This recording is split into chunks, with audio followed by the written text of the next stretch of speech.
এটা হচ্ছে খোয়াইয়ের খাল। খালটা পুরো মজে গেছে।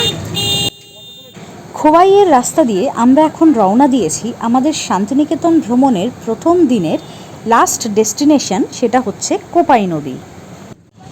আমরা এখন যাচ্ছি কোপাই নদীর কাছে।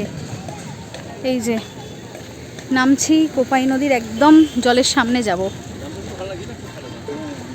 এই ব্রিজের ওপরে আমাদের টোটো দাঁড়িয়ে আছে।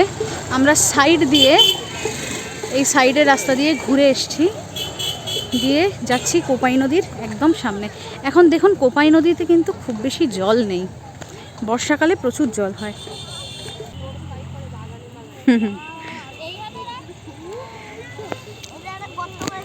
এই কোপাই নদীকে দেখেই কিন্তু রবীন্দ্রনাথ ঠাকুর লিখেছিলেন, আমাদের ছোট নদী চলে আঁকে বাঁকে, বৈশাখ মাসে তার হাঁটু জল থাকে।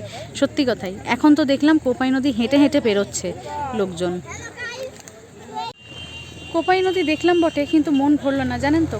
নদীটা শুকিয়ে গেছে, নোংরা ফেলেছে, নদীটা অলমোস্ট বুঝে গেছে, মজে গেছে, ভালো লাগলো না, মানে মন ভরল না। যাই হোক, হয়তো বর্ষাকালে এই নদীতে যখন আরও জল আসবে তখন হয়তো দেখতে অন্যরকম লাগবে, বাট ঠিক আছে, এখন তো গ্রীষ্মকাল মানে পড়বে। আমরা দাঁড়িয়ে আছি আজকে 20 মার্চ, এরপরে আরও হয়তো জল কম হবে। যাই হোক, এক্সপেকটেশন থাকলো বর্ষাকালে হয়তো নদীটাকে ভালোভাবে দেখতে পাবো। কোপাই নদীর সম্পূর্ণ ভিডিও লিঙ্ক ডেসক্রিপশনে দেওয়া রইল, যদি মনে করেন তো অবশ্যই একবার দেখে নিতে পারেন। আর এই চ্যানেলে আপলোড হওয়া ভিডিওগুলো যদি আপনাদের ভালো লেগে থাকে তাহলে অবশ্যই রিয়াঙ্কাস ডায়েরি চ্যানেলটিকে সাবস্ক্রাইব করে আমাদের পাশে থাকবেন।